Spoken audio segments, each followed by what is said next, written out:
Hello,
everybody, and welcome to another edition of the Freedom Network. We're really happy that you joined us. Also joining us today is Frank Walsh. You know Frank, he's right here on this station. He does talking tunes and sports rap.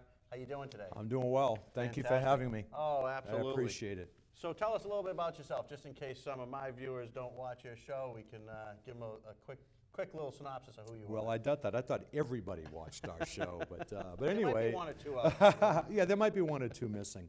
But anyway, as you mentioned, I host and co-host the Talkin' Tune Show, and I sports rap with Michael Wigdor and Michael Hammond, who's in the booth today.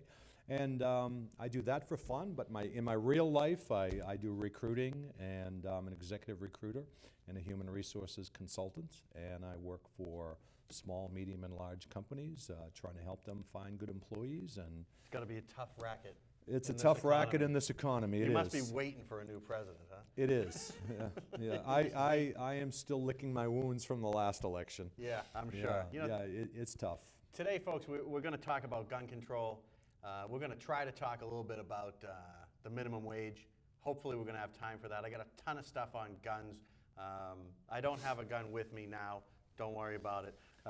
It's okay, Frank. It is okay. Okay, I was just going to move over here a little bit. No, you're okay. I did want to remind everybody, make sure that you keep on emailing. We've been getting emails. We'd love to get them, and we're really happy with all the responses. There's John and Tim. You guys have really been emailing us a lot. You've been giving us a lot of good show ideas. Don, of course, we get all your stuff, and everybody else. So that's timogary@gmail.com. You can get on to Twitter, and you can see us right on Twitter at Freedom Network. We'll put that up on the screen so you can get the right information. And you can also, you're going to be able to search us on Facebook at the Freedom Network and find us there as well. So a lot of different ways to contact us, and please continue to do so. We really enjoy it. We like to hear your thoughts, and we reply to every email that we get. I'm on there all the time. So you email me, you'll definitely get a response. So, topic, guns. Guns. There's a lot of guns out there. There's a lot of people on both sides of the issue. I'm not 100% sure where you stand on it, and I like that. Maybe we're close, maybe we're not. Okay. Either way, the Second Amendment, it's there, it's in the Constitution. Right. It's part of what makes us. It's as important a piece of the Constitution as anything else that's in there. Mm-hmm. There are the Federalist Papers. I don't know if you've ever read the Federalist Papers. Not since high school, probably. Very interesting stuff in there. And basically what they do in the Federalist Papers, if you haven't read them, and you can search them, just go right online, just like Federalist Papers on Google or whatever you like to use, and you'll find a plethora of stuff that really defines, and that's what they did in those Federalist Papers. They really defined what they meant. So there's we always talk about the Constitution being a living, breathing document. What does it really mean, and that kind of stuff. But what's interesting is a lot of that's outlined right in the Federalist Papers. We don't really need to interpret. We don't need to let it live and breathe because the information is right there for us. James Madison really did a nice piece on the Second Amendment.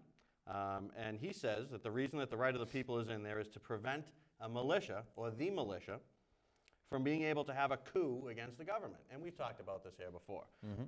That's why they put the people in there. The right of, yes, it's a well-regulated militia. Yes, it's the people. What do you think about that? The people bearing arms, you mean? Yes.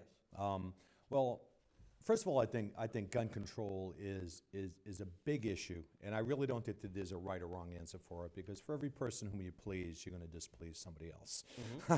As far as being able to carry arms, if you look at it in terms of the Second Amendment, I believe everyone should have the right to bear arms. I have no problem with that. That people should have guns for their own protection, their sport, for whatever they want to use them with, as long as it's within the law. Okay. I think the problem I have with gun control is when it starts spreading into other issues. Yep. Will gun control solve crime? Will gun control, solve crime? I think basically that's it. And will it? I have a hard time with that. I don't think that gun control is the way that it's being proposed these days is really the solution. But do I believe people should have the right to bear arms? Absolutely. Okay, so we can agree that the Second Amendment's there. It's there for a reason. Yes.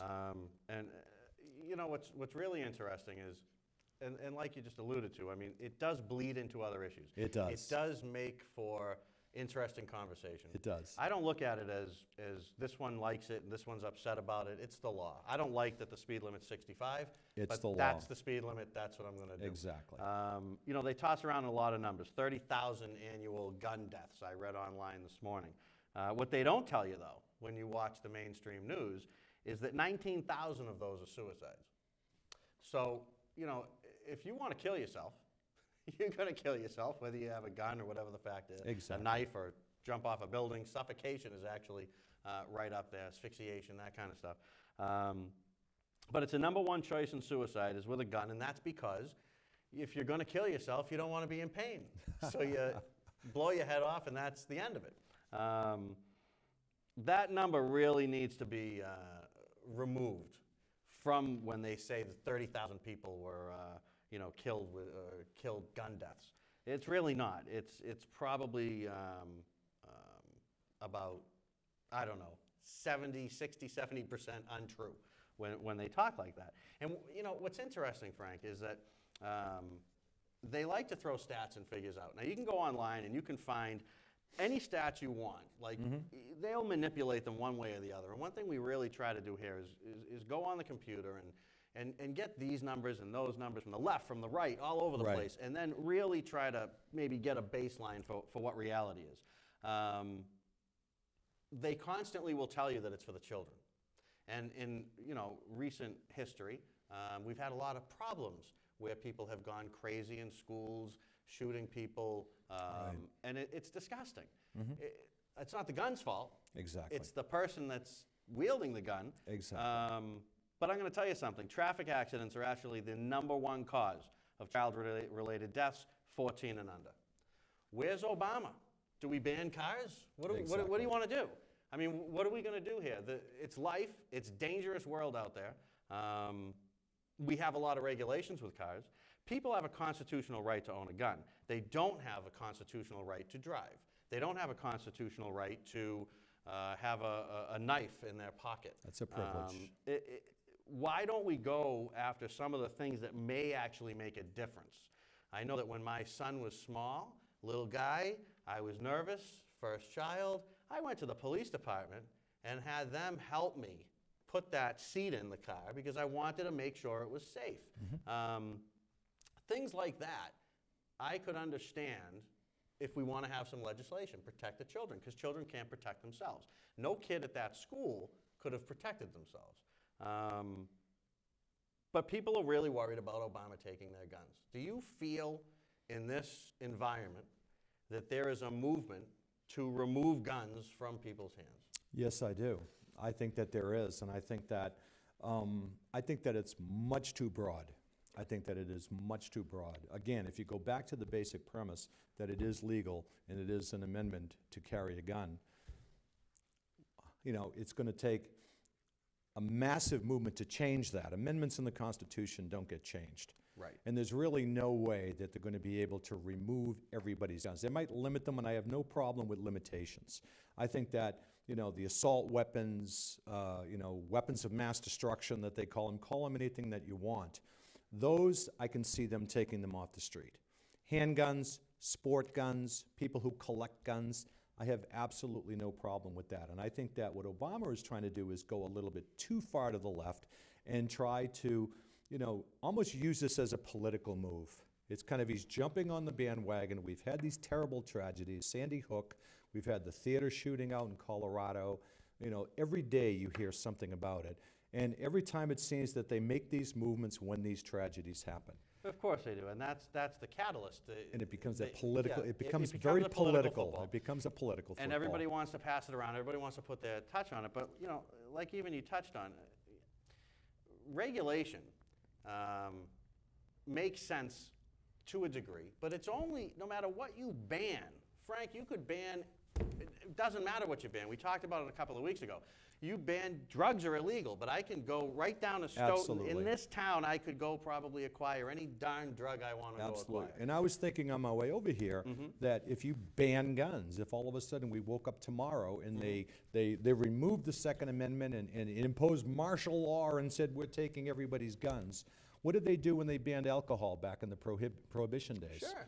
What does everybody do? Look, when they're opening speakeasies, they're opening stills, they're still drinking, Frank, in when some you have cases gun more laws, so. all you're doing is you're limiting the rights of people that follow the law. So I don't care if somebody wants to have a fully automatic rifle. It's the law-abiding citizen that would be regulated out of that. You're going to go to a hotbed of drug cartel or this or that or a criminal. They're going to have them anyway. They'll have them anyway. But I would still have a hard time with someone who would have a weapon of mass destruction, semi-automatics, But full what's the difference, magazines, Frank? I mean, 30 at the end, shots. But Frank, at the end I would of the have day, a hard time with that. At the end of the day, one life is got to be as valuable as 100 lives. Absolutely. So if I have a handgun and I can walk in and shoot somebody, or I have a larger gun, you know, it's interesting because I had sent, I had been looking at some pictures and stuff like that, and there's a litany. I don't know if I had sent it to Tim, but if I did, I'm sure he's going to get it up there, where we talk about, you know, we use guns to protect the president. We use guns to protect this. We use guns to protect that. We use guns to protect this. Then when it comes to our schools, Can't put 'em in and we put a schools. sign up that says no gun zone. So we use a sign of no guns. We should have armed guards at the schools is what we should do.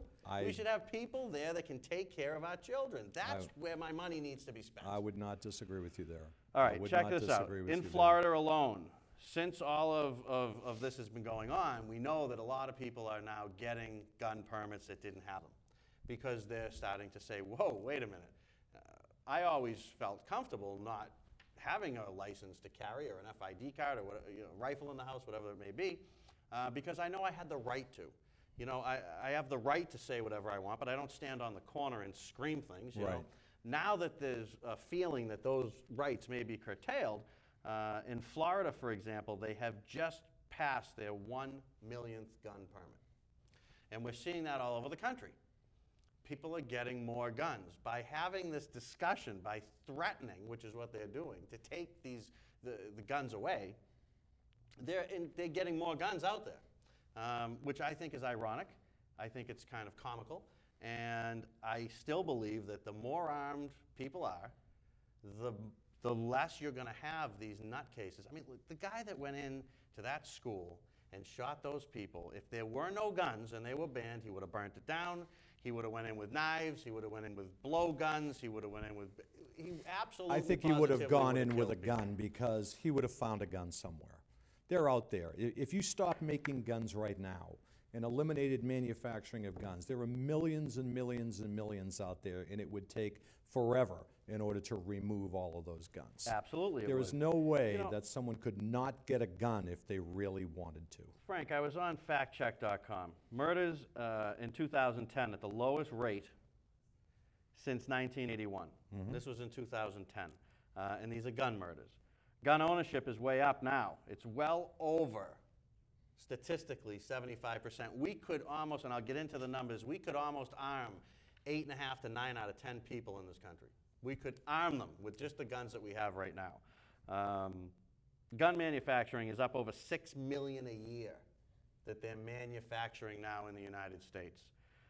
Gun robbery is down to 45. 45 is pretty low, you know, for every 100,000 incidents. So for every 100,000 robberies, you've only got 45 people with a gun coming in to commit the crime.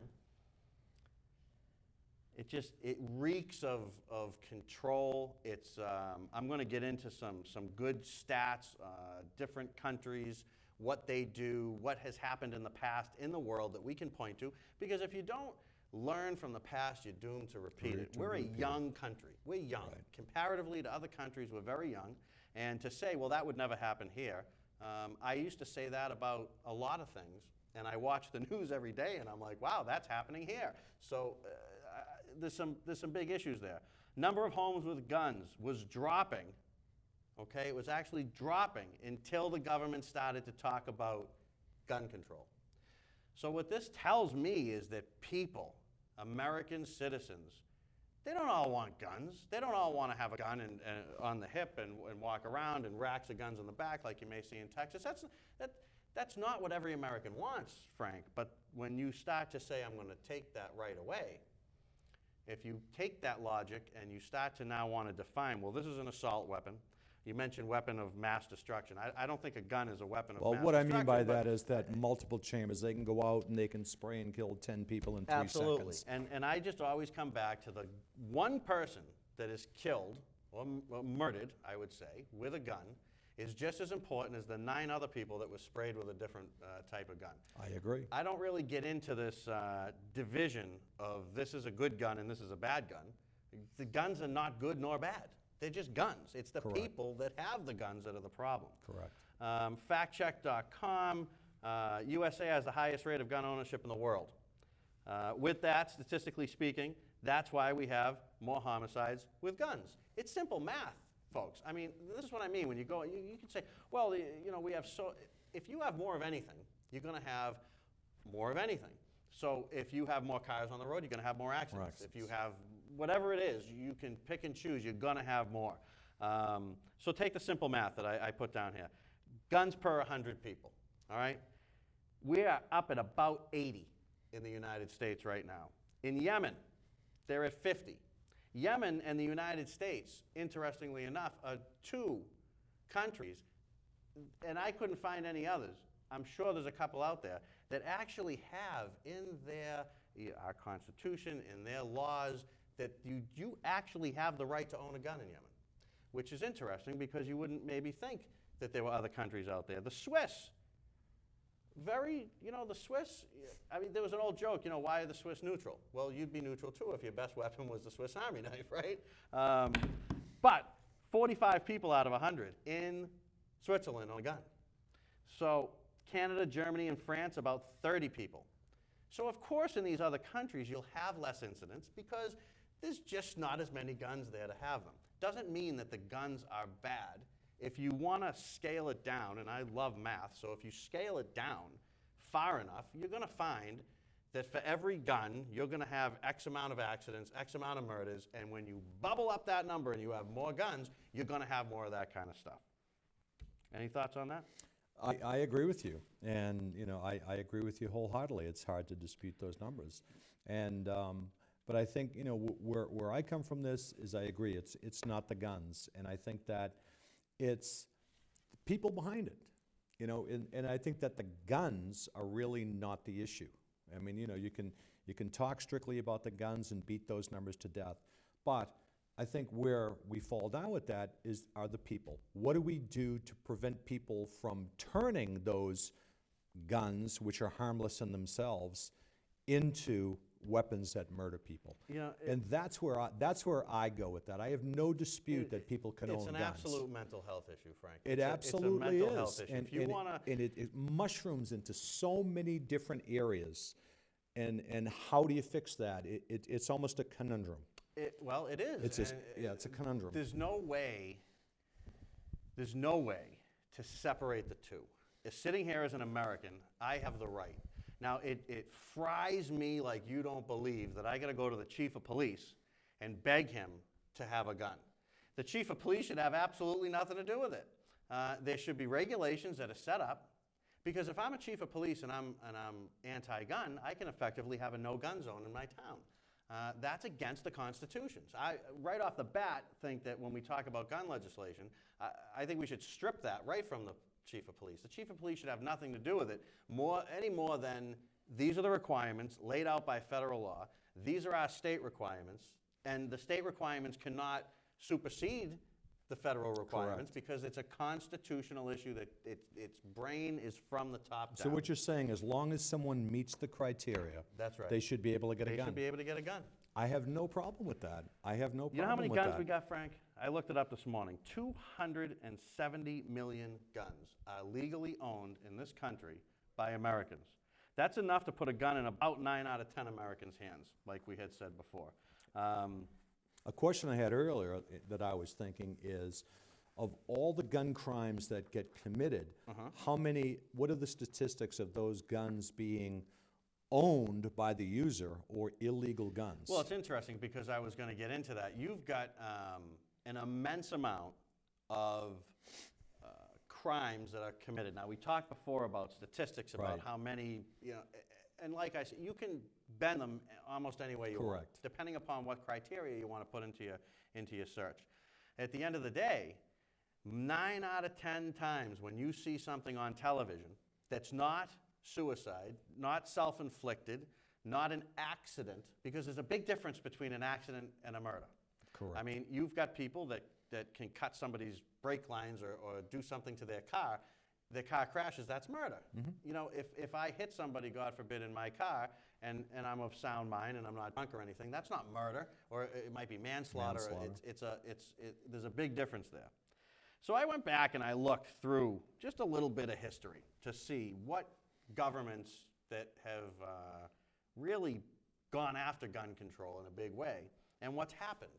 And it's interesting because you look at the Ottoman Empire in Turkey, okay, the target, Armenians, 1 to 1.5 million murdered by the government.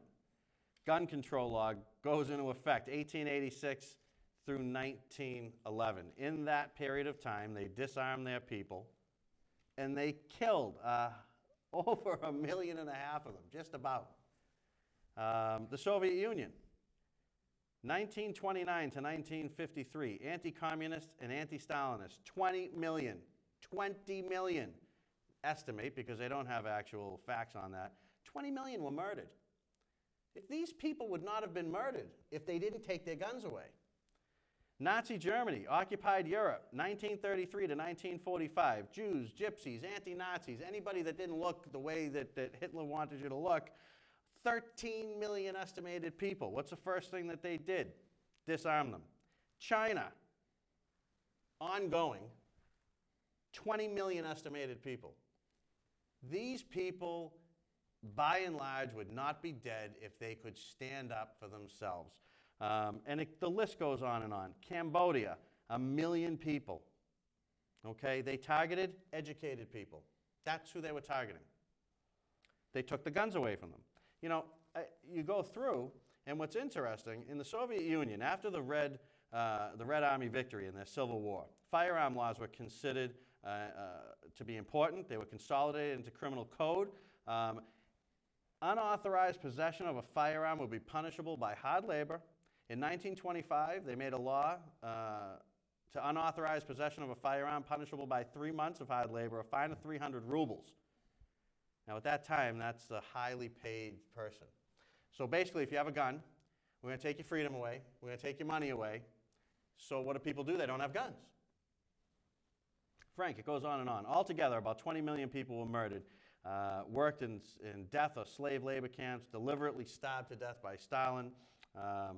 These people would have been able to fight back if they didn't allow the guns. And there's a reason I'm going through all this, and I'll pull it together afterwards. Germany. After Germany's defeat in World War I, fearing with good cause efforts by communists or Marxists and that kind of stuff, the right to overthrow the government, they ordered a surrender of all firearms. So that law was in place before Hitler even got there. After he got there, he expanded it. But before he even got there, because there was... So when the Nazis took power in 1933, the 1928 gun control laws, it served their purpose. They wanted to take the guns, especially away from the Jews. If you're Jewish, you could not own a gun. That was the first thing to happen. We all know what happened to the Jewish people. They couldn't defend themselves, you know. They did and they tried, but obviously they were going to be overpowered. It absolutely, positively makes no sense to me. 4 days after Hitler took down Austria, all right, March 1938, the Nazis finally enacted their own firearm laws. Additional controls were laid on the 28 law. Persons under 18 were forbidden to buy firearms or ammunition, special permit for handguns, and most importantly, Jewish people could not own guns, right? You see the pattern. You see what lines up. These people that were killing the other people, though, in concentration camps, but not just in concentration camps, because they were walking the streets and they were just, you know, popping people off. The victims were unarmed. They were bewildered. They knew the fate, but you know what? I'd rather not die today. Maybe I can live till tomorrow. So you go along with these things. In 1943, the Nazis attempted to commence a liquidation of the Warsaw Ghetto. Now, we've all heard about those stories. As they moved in, some of these Jewish people had guns, and it took them days, I believe, to really get a handle on that and kill those people and put that uprising down. It was the only place that the Jews were able to put a foot down against that son of a gun. And the only reason they were able to do it, folks, was because they had guns. And they were illegal guns because they couldn't even own them. But so look who they were fighting against, though. I think you had mentioned it a few minutes ago. Mm-hmm. I mean, I think that if we were talking handguns, yeah, and just your average gun ownership, you had mentioned the word overpowered. I mean, I think what you had said about you may not die today, you might live until tomorrow. Sure. But, I mean... And this is what I mean, Frank, when I talk about different kinds of guns. Let's ban this one and not that one. Let's ban this one and not that one. Well, you know what? If they didn't have some machine guns and they were sitting there with revolvers, it probably would have been over a lot sooner. So, you know, China, same thing. Mao, just like Hitler, he inherited gun control from his predecessors.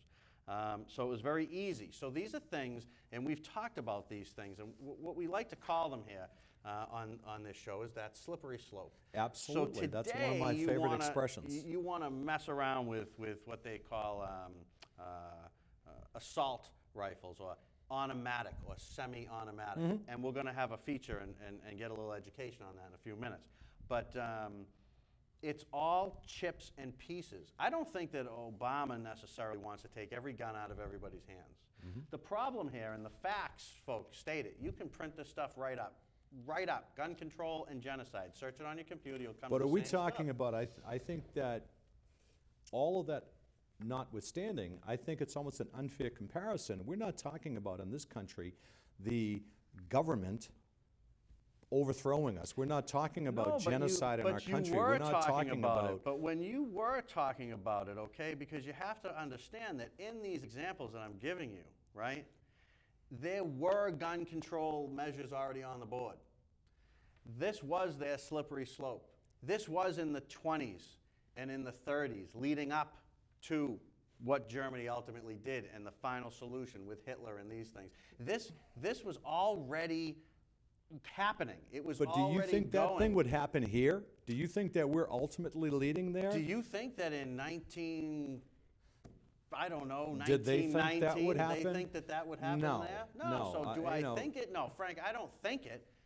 But I feel that we all would be a little bit soft to think that it couldn't happen here. And one of the reasons it can't happen here, Frank, is because everybody's got guns. Because 9 out of 10 people we have that many guns out there. So nobody's coming to take away all the Jews or all, it's not going to happen because we're going to stand up for each other. But if you slowly say, well, you know, Frank, you're okay with your handgun, but we're going to take that rifle. And Gary, you can't have that semi-automatic rifle, but you can have this single type of a shooter. But I think it's going from that to a quantum leap to think that all of a sudden the government is going to start taking over and the government is going to become communistic. Or, let me ask you a question, Frank. What happened in World War II in this country? What did we do to our own citizens that were Japanese?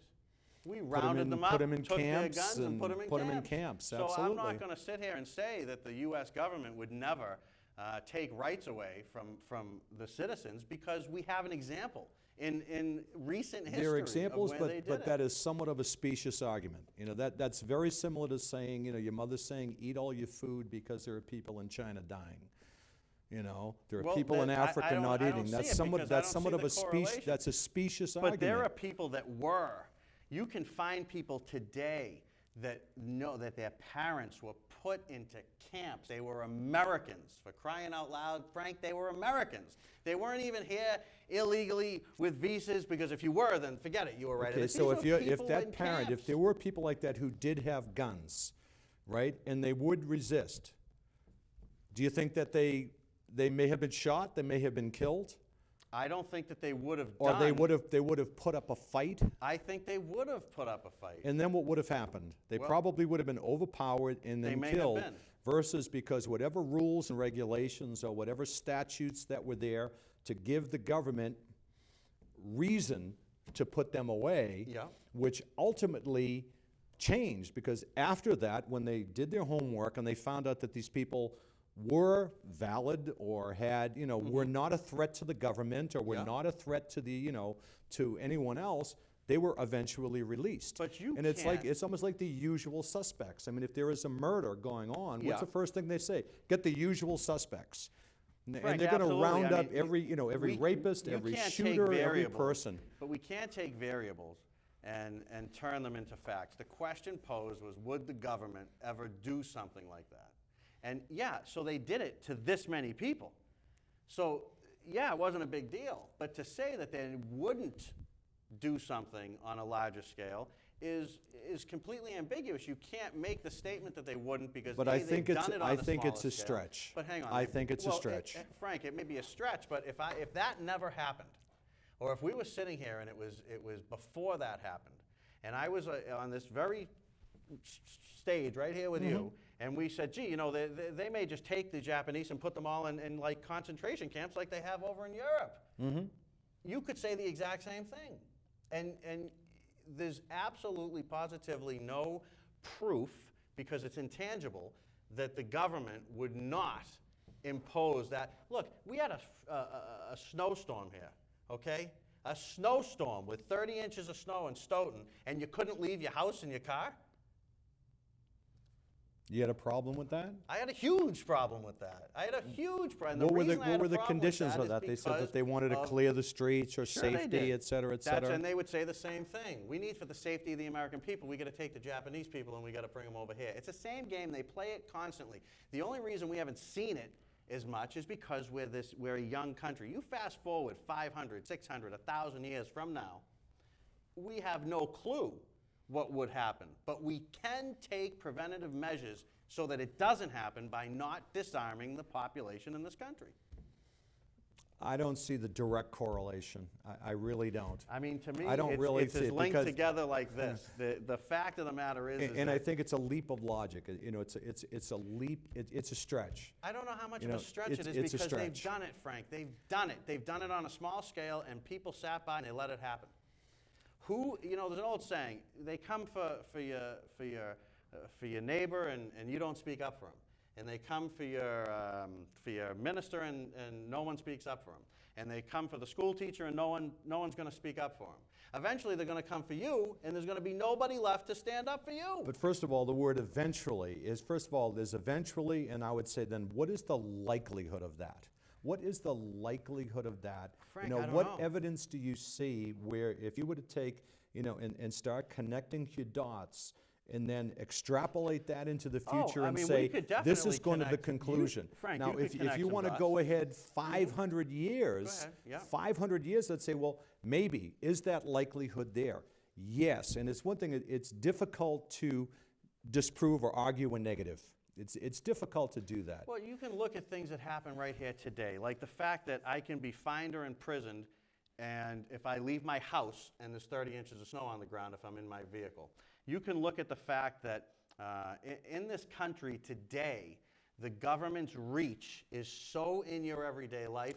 You have, I'll give you that. I don't disagree There's very with little that. that you can do. So we talked about the slippery slope. When you're at the top of the slippery slope, Frank, nothing looks like it can happen. Correct. But when you slide down it, it happens and then it's too late.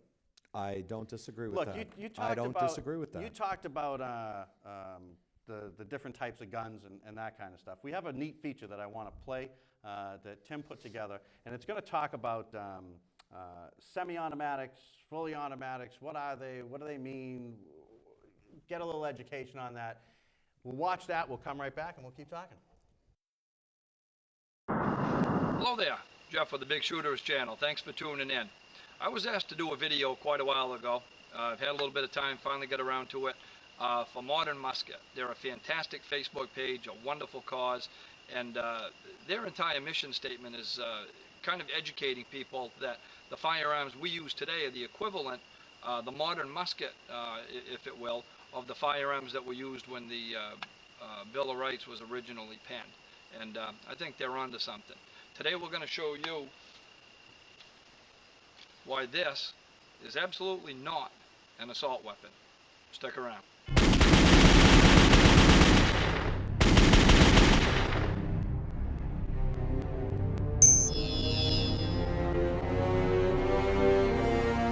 So, the term assault weapon gets thrown around pretty loosely, and I know what it means, and most of you know what it means. But you have to remember that when dealing with politicians, most of these people have rectal cranial insertion disorder, and they don't know what it means. They don't know which end of the firearm or a projectile comes out from. So words mean things, and we have to be very specific when we're talking to them.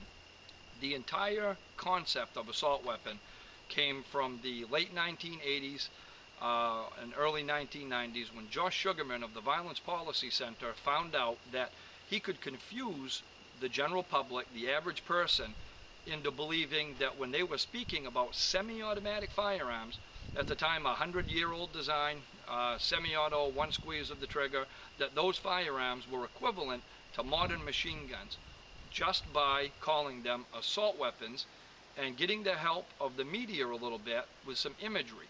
So whenever they were speaking of these semi-automatic guns, they would show some video clips of some full auto guns firing, and it clicked. And before you know it, 1994 rolled around, we got the assault weapons ban. Most of you know that these were just cosmetic features that banned firearms. Had absolutely nothing to do with the action.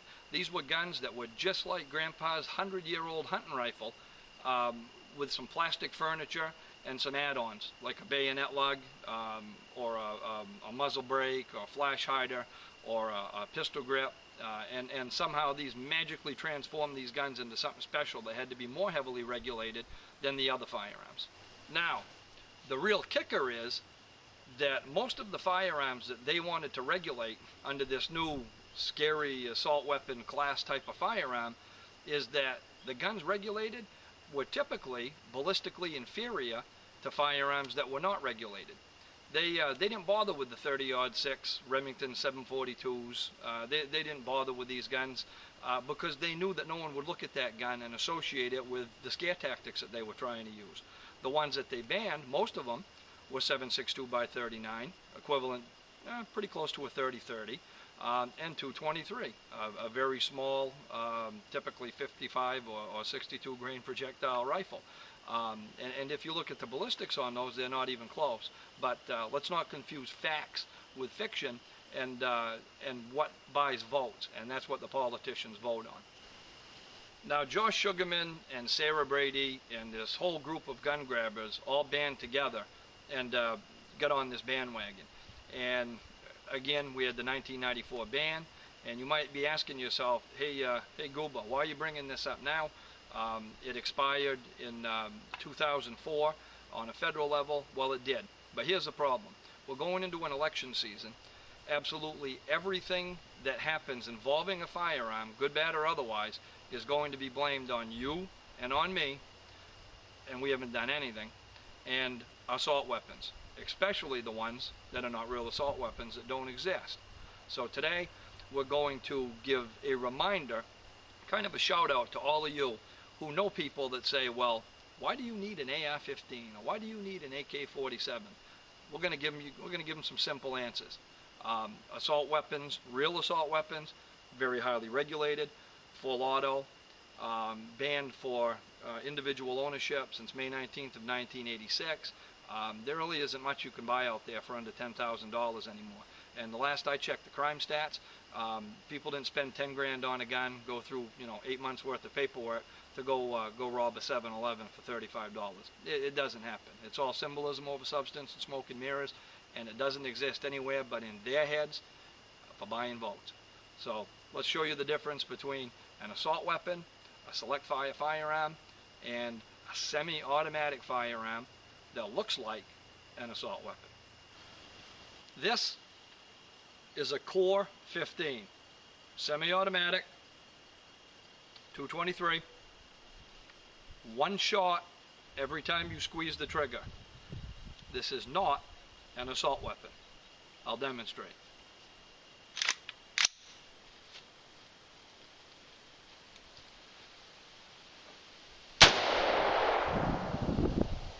One shot.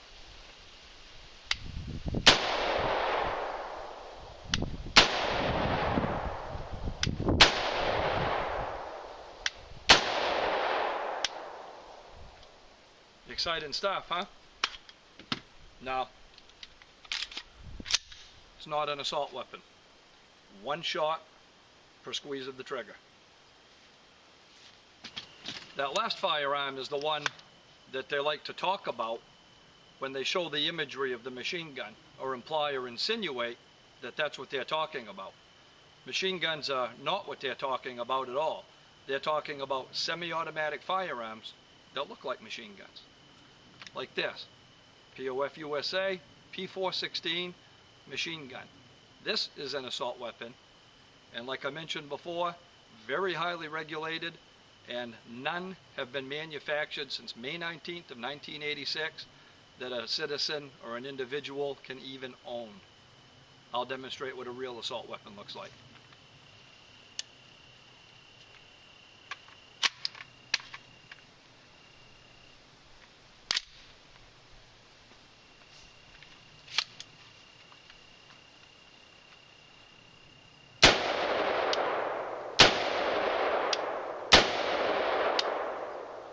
Pretty much the same?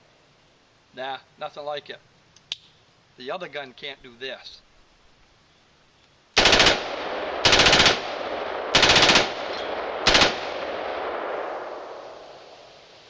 That is an assault weapon, not the first one.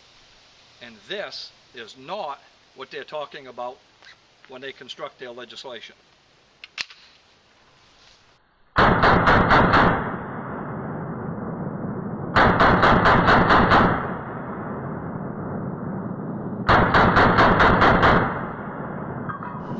How about this gun? Is this gun an assault weapon? In its current configuration under the federal legislation, no. It's a Ruger Mini 30, fires 7.62 by 39, same cartridge that the AK family of firearms use. Not an assault weapon. They couldn't pass this one off as an assault weapon and ban it because too many people would identify that it looks just like Grandpa's guns. And it does. Now, in their bastardized versions of their legislation, should you put a folding stock on it, large capacity magazine, flash hider, a bayonet lug, pistol grip somehow, then it's magically transformed into an assault weapon. But I'm here to tell you, it is not. No matter what it looks like, this is how it functions.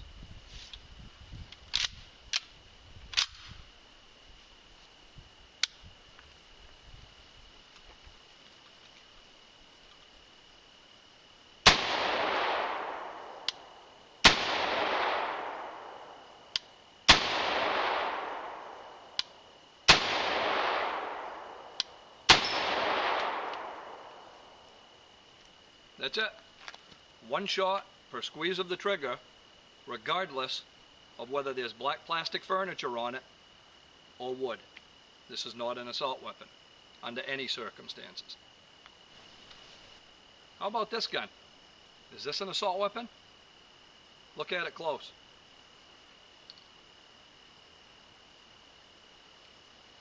Can't tell if it's an assault weapon. Neither can our legislators. So they like to demonize them with the cosmetic features. I'll fire it, and you tell me if it's an assault weapon.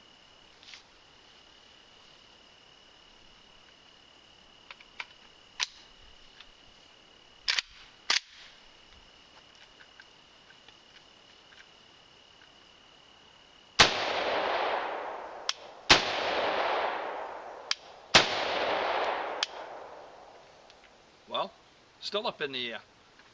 One shot per squeeze of the trigger. Let's move it to here. Now let's try it. This is an assault weapon. It's a full automatic, not the guns they're trying to ban.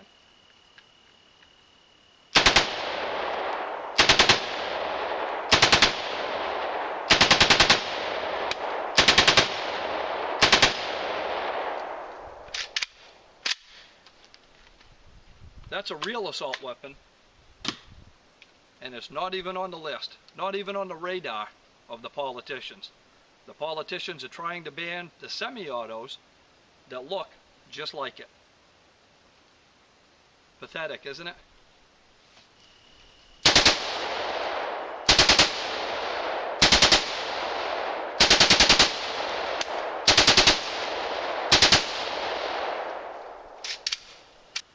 So let's summarize. When the politicians are talking about an assault weapon, they're not talking about an assault weapon. It's double talk. They're talking about a 100-plus-year-old design, just like your grandfather's old hunting rifle, that isn't a problem, never has been a problem. They're trying to make people believe they're talking about firearms that are already highly regulated, that are true assault weapons. They're masters of deception. So my point with this whole video is to give you some ammunition to explain to people who are not involved in the industry, that see the misleading news reports and see the misleading lying statistics, and ask you with sincerity, well, why would you want to own that? And we could do an entirely new video on not living in a needful society and not having to give a reason to own anything. This is only in comparing semis to full autos. But you can let them rest assured that in Congress's infinite wisdom, on a voice vote on the Hughes Amendment, machine guns were banned from manufacture for individual ownership as of May 19th of 1986. And those are not the firearms that the politicians will be speaking about the next time they find opportunity in it. And that's it. Modern Musket's whole gig is to teach people that regardless of the firearm you have, it's simply the modern version of the musket, which was the firearm of the military in the day of the writing. That's all. And it makes all the sense in the world. If the people that would like to ban certain types of firearms because they didn't exist when the Bill of Rights and the Constitution was written, well, then you ask them how they would like their media to be limited to standing on a soapbox in a corner and yelling, or what they could do with a quill pen, because that's what they had in the day. They didn't have the broadcast television. They didn't have the massive printing presses that they have today. They didn't have the internet. So if my rights are somehow invalid because they didn't exist during the writing, then their entire industry is absolutely invalid. It's as simple as that. Well, thanks for watching the video. I hope that you learned a little from it, and I hope you enjoyed it. Hope I didn't bore you too much. I know it wasn't a real action-packed kind of thing, but it's pretty important. We're getting close to an election season, and they're going to pull out all the stops. So I want everybody to be armed with the most important weapon of all, and that's information. Check out the guys at Modern Musket. Their Facebook page, Modern Musket, is terrific. It's full of information, and they're great people, and they're doing it for all the right reasons. If you liked our video, please subscribe, unless it's on this side. Tell your friends about it and share it in all your social media areas, and we'll get back to the exciting videos very soon. Till next time, have fun and be safe. Now that's interesting stuff. It's very interesting. It's very informative. And maybe it puts things in a little bit of perspective. We've been going back and forth about guns and about slippery slopes and all this kind of stuff. And one of the great things about America is that you can have these kind of spirited discussions. Now, I don't take from you that we are light years away politically. Just sitting and talking to you before the show, I feel like we're probably more common ground between us than there's probably not. Probably do. But as you can see, the issue of guns is very, very passionate. It's passionate on both sides. Make sure that you let me know what you think, and you email me at timogary@gmail.com, because I want to hear what you think about this. Where do you want to go? I mean, what do you want to do with a government that consistently, over 300 plus years, has taken more and more and more and more and more control, has circumvented the Constitution at many different levels and many different ways? It is a variable to say that they might come and whatever. It is a variable. But it's a variable, it's a contingency. And anybody's going to tell you that if you don't plan for those contingencies, you're going to fail if something should come up. Well, do you think that if the Jews were armed in Germany, or forget the Jews, if everybody was able to be armed in Germany, you probably would have had this much of a problem? It would have been less. Frank, and there one would of the have been reasons fewer they say people that killed. America is they say unattackable. Now, of course, it's attackable in today's day and age, and it's attackable because you've got nuclear weapons, you've got dirty bombs, you've got weapons of mass destruction like you talked about and all that kind of stuff. You've got that. But when you talk about Red Dawn, right, people coming, airplanes coming down, what's going to happen is you're going to have the citizens will be your first responders. The citizens will be the ones to defend the country. So whether you're defending it from the government itself, or whether you're defending yourself from outside forces, people need to be able to have and keep guns. They got to be able to have them. I do not disagree with that. I don't disagree with that. I have no problem with people owning guns. I have no problem with that. Again, if they meet the criteria. Okay. I have And no that's a whole problem nother with question, that. because And as far as the government control, yes, it is a slippery slope. And another thing too, I would throw it back to the people. The people who make these decisions, the president, the elected officials, who puts them there? We do. We do. So I think it becomes incumbent upon the voters to put people in there who would potentially support their path and bring them in there. But there are people who put these people in here, and that's another show that we could get into. But people put these politicians in there. So either they do not do their homework when they vote, or they become victims of their not doing their homework because they vote. No, you do. You get the government you deserve. Well, you get the government you deserve, and the one that you put up with, and the one that you put in there. So if there are people out there who were pro-guns, pro-this, pro-that, and you vote for them, you know, you can't almost have it both ways and say, well, hey, I'm putting you in there for this, this, and this, but I don't agree with you now. So, you know, you almost can't play it both Frank, ways. you can't have it both ways, but you can have it the way that if, regardless of who we put in there to make a decision about a million different things that a president or a politician may make, there are certain decisions that are not theirs to make.